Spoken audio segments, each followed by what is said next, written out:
నమస్తే political voice కు స్వాగతం. తెలంగాణలో ఉన్నటువంటి 17 లోక్సభ నియోజకవర్గాల్లో ఉన్నటువంటి రాజకీయ పరిస్థితులు, అభ్యర్థుల బలాబలు, స్థానికంగా ఉండేటువంటి పరిస్థితుల గురించి చర్చించుకునేటువంటి ప్రయత్నం చేస్తున్నాం కదా. ఈరోజు పాత రంగారెడ్డి జిల్లాలో ఉన్నటువంటి చేవెళ్ల లోక్సభ నియోజకవర్గం గురించి, అక్కడ ఉన్నటువంటి పరిస్థితుల గురించి, పోటీ చేసేటువంటి అభ్యర్థులు గత చరిత్ర తెలుసుకునేటువంటి ప్రయత్నం చేద్దాం. చేవెళ్ల పాత రంగారెడ్డి జిల్లాలో ఉన్నటువంటి లోక్సభ స్థానము ఇప్పుడు చేవెళ్ల ఇటు రంగారెడ్డి జిల్లా, వికారాబాద్ జిల్లా కలిసి ఉన్నది. ఇక్కడ 25 లక్షల ఓటర్లు ఉన్నారు. చేవెళ్ల కింద వచ్చేటువంటి లోక్సభ కింద వచ్చేటువంటి 7 అసెంబ్లీలో కలిపి 25 లక్షల ఓటర్లు ఉన్నారు. ఇది ఇటు గ్రామీణ ప్రాంతం ఉంటుంది, పట్టణ ప్రాంతం ఉంటుంది. హైదరాబాద్ లాంటి మెట్రోపాలిటన్ సిటీ కూడా దీనికి ఉంటుంది. శేర్లింగంపల్లి, ఇటు రాజేంద్రనగర్, అత్తాపూర్ లాంటి ఏరియాల్లో, గచ్చిబౌలి లాంటి ఏరియాలు కూడా చేవెళ్ల నియోజకవర్గం కిందకే వస్తాయి. చేవెళ్ల నియోజకవర్గం కింద ఉండేటువంటి 7 అసెంబ్లీ స్థానాల్లో 4 టీఆర్ఎస్ పార్టీ, అదేవిధంగా 3 కాంగ్రెస్ పార్టీ ప్రాతినిధ్యం వహిస్తున్నటువంటివి. ఒకటి మహేశ్వరం సబితా ఇంద్రారెడ్డి టీఆర్ఎస్, రంగారెడ్డి జిల్లాలో ఉండేటువంటి 4 అసెంబ్లీలోనూ టీఆర్ఎస్ ఉంది.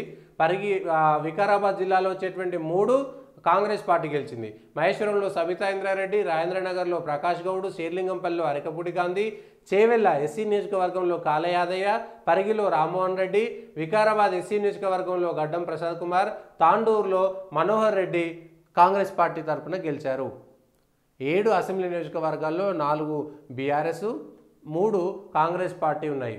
2009లో ఇక్కడ జైపాల్ రెడ్డి, కేంద్ర మంత్రిగా ఉన్నటువంటి జైపాల్ రెడ్డి చేవెళ్ల నుంచి ఎంపీగా గెలిస్తే 2014లో కొండా విశ్వేశ్వరరెడ్డి బీఆర్ఎస్ పార్టీ తరఫున ఎంపీగా విజయం సాధించారు. 2019లో గడ్డం రంజిత్ రెడ్డి ఇక్కడ నుంచి ఎంపీగా విజయం సాధించారు. ఇప్పుడు పోటీలో ఉన్నటువంటి వాళ్ళు మళ్ళీ వీళ్ళు ఈ పార్టీ నుంచి అటుపోయారు, ఆ పార్టీ నుంచి ఇటు వచ్చారు. కొండా విశ్వేశ్వరరెడ్డి 2014లో టీఆర్ఎస్ పార్టీ నుంచి ఎంపీగా ప్రాతినిధ్యం వహిస్తే 2019లో కాంగ్రెస్ పార్టీ ఎంపీగా పోటీ చేశారు. 2024కి వచ్చేసరికి బీజేపీ అభ్యర్థిగా, అంటే 3 సార్లు పోటీ చేస్తే 3 సార్లు కూడా 3 పార్టీల నుంచి ప్రాతినిధ్యం వహించడానికి పోటీ చేస్తున్నారు. బీఆర్ఎస్ పార్టీ నుంచి కాసారి జ్ఞానేశ్వర్, సిట్టింగ్ ఎంపీగా ఉన్నటువంటి గడ్డం రంజిత్ రెడ్డి కాంగ్రెస్ పార్టీ నుంచి, అంటే పోయినసారి పోటీ చేసినటువంటి కాంగ్రెస్ అభ్యర్థి ఈసారి బీజేపీ అభ్యర్థి అయ్యాడు. పోయినసారి బీఆర్ఎస్ అభ్యర్థిగా ఉన్నటువంటి రంజిత్ రెడ్డి ఈసారి కాంగ్రెస్ అభ్యర్థిగా ఉన్నాడు. ఇక 2019 ఎన్నికల్లో గడ్డం రంజిత్ రెడ్డికి 5,28,000 ఓట్లు వస్తే కొండా విశ్వేశ్వరరెడ్డికి 5,13,000, బీజేపీ అభ్యర్థి జనార్దన్ రెడ్డి సొంతంగా ఇండిపెండెంట్గా పోటీ చేస్తే 2 లక్షల ఓట్లు వచ్చినాయి పోలైన దాంట్లో. 2014లో కొండా విశ్వేశ్వరరెడ్డి టీఆర్ఎస్ పార్టీ తరఫున పోటీ చేస్తే 4,37,000. కాంగ్రెస్ నుంచి పట్లోళ్ళ కార్తిక్ రెడ్డి, సబితా ఇంద్రారెడ్డి కొడుకు, అప్పుడు వాళ్ళు కాంగ్రెస్లో ఉన్నారు. కాంగ్రెస్ అభ్యర్థిగా 3,62,000. టీడీపీ అభ్యర్థిగా తూళ్ళ వీరేందర్ గౌడ్, ఇప్పుడు బీజేపీలో ఉన్నటువంటి వీరేందర్ గౌడ్ 2014లో టీడీపీ బీజేపీ ఉమ్మడి అభ్యర్థిగా 3,53,000 ఓట్లతోటి 3వ స్థానంలో ఉన్నాడు. ఆ తర్వాత మిగిలిన వాళ్ళు ఉన్నారు.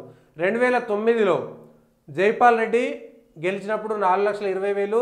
జితేందర్ రెడ్డి ఇప్పుడు కాంగ్రెస్లో ఉండి, మొన్నటి వరకు బీజేపీలో ఉండి, అంతకుముందు టీఆర్ఎస్లో ఉన్నటువంటి, అంతకుముందు బీజేపీలో ఉండి ఇప్పుడు కాంగ్రెస్కి వెళ్ళిన జితేందర్ రెడ్డి గారు 2009లో టీడీపీ తరఫున పోటీ చేసి 4 లక్షల ఓట్లు, బీజేపీ తరఫున బద్దం బాలరెడ్డికి 1,12,000 ఓట్లు 2009లో వచ్చినాయి. ఇది ఓవరాల్గా ఇటు గత 3 సార్లు కూడా ఇటు కొండా విశ్వేశ్వరరెడ్డి వీళ్ళకు సంబంధించినటువంటిదే ఉంది.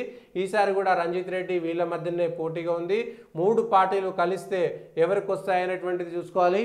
తెలంగాణలో సహజంగా 3 స్థానాల్లో కాంగ్రెస్ పార్టీ ఎమ్మెల్యేలు ఉన్నారు, 4 స్థానాల్లో బీఆర్ఎస్ పార్టీ తరఫున ఎమ్మెల్యేలు ఉన్నారు.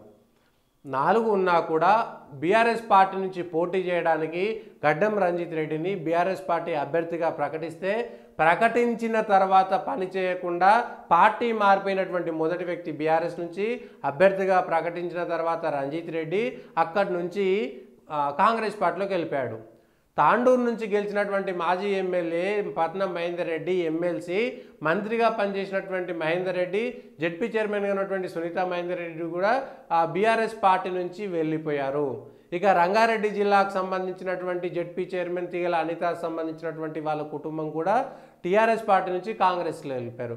ఆ విధంగా ఇక్కడ బీఆర్ఎస్ పార్టీ తన ఉనికిని కోల్పోయే ప్రమాదం. నలుగురు ఎమ్మెల్యేలు ఉన్నా కూడా, నలుగురు ఎమ్మెల్యేలు ఉన్నటువంటి బీఆర్ఎస్ పార్టీ పరిస్థితి ఏంటంటే, సిట్టింగ్ ఎంపీగా ఉన్నటువంటి గడ్డం రంజిత్ రెడ్డి టికెట్ వచ్చిన తర్వాత నేను గెలవలేను అంటే అక్కడ ఉన్నటువంటి స్థానిక పరిస్థితులు ఎట్లా ఉన్నాయనేటువంటి చెప్పడం కోసం చెప్తున్నటువంటిది.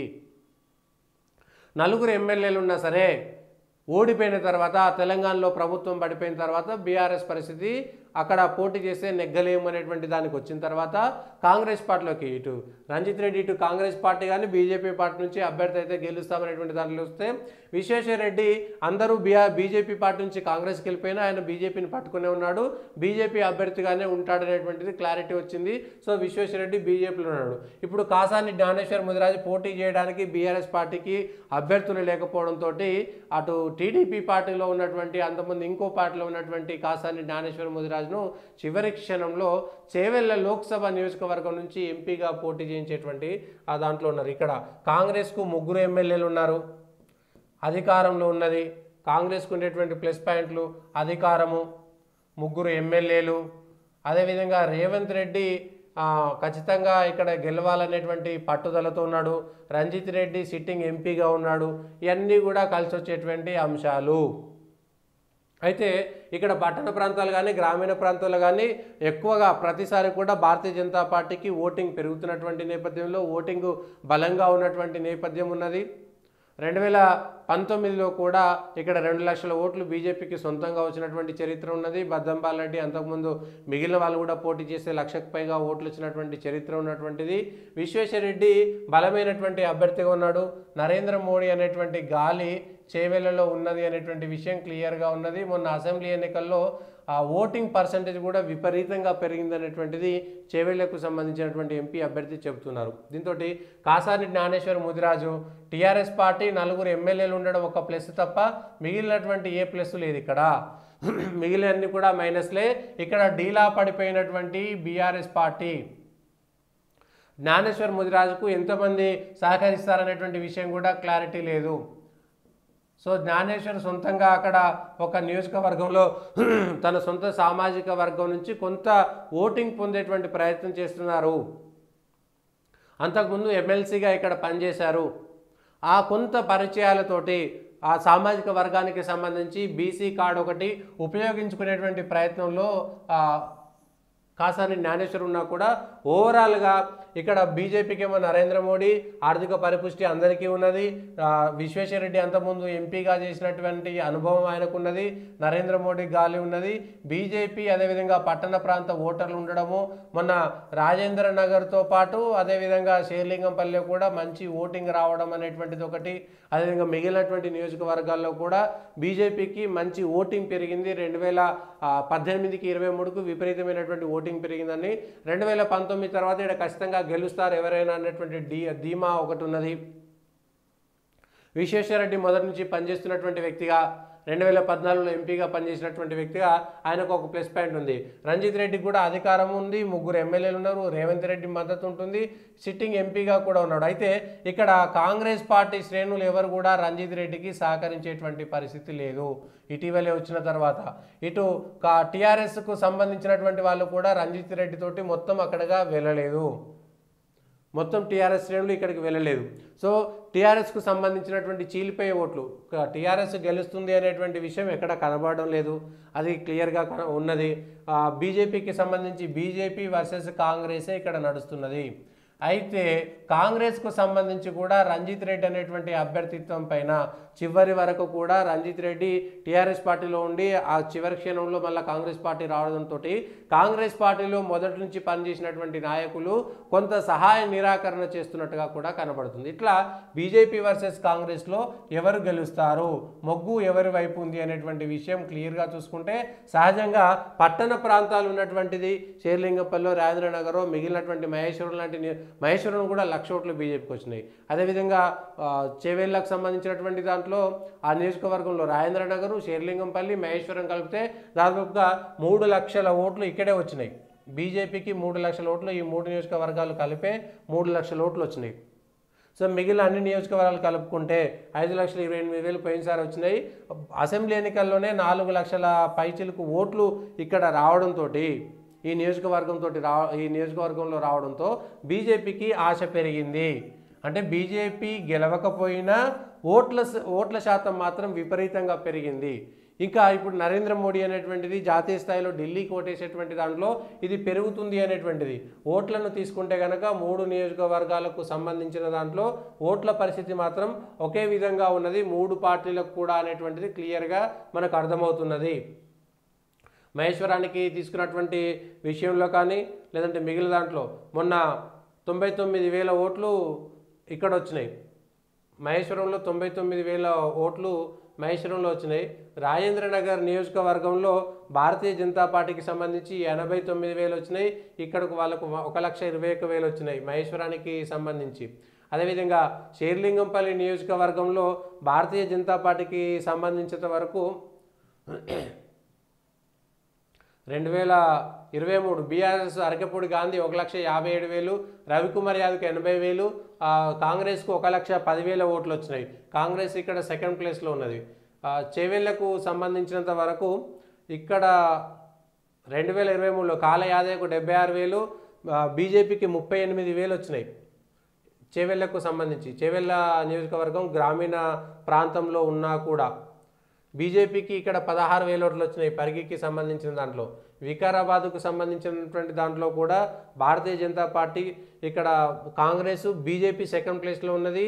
బీజేపీ అయితే అసలు 7,000 తోటి ఎక్కడో పడిపోయినది వికారాబాద్ నియోజకవర్గంలో. ఇక తాండూరు నియోజకవర్గంలో కూడా కేవలం తాండూరులో ఇక్కడ జనసేన పోటీ చేసింది 4,000 ఓట్లు వచ్చినాయి. ఇక్కడ రోహిత్ రెడ్డికి 78,000 వచ్చినాయి. అంటే ప్రతి చోట టీఆర్ఎస్ కాంగ్రెస్ అనేటువంటి పోటీ మాత్రమే ఉన్నది.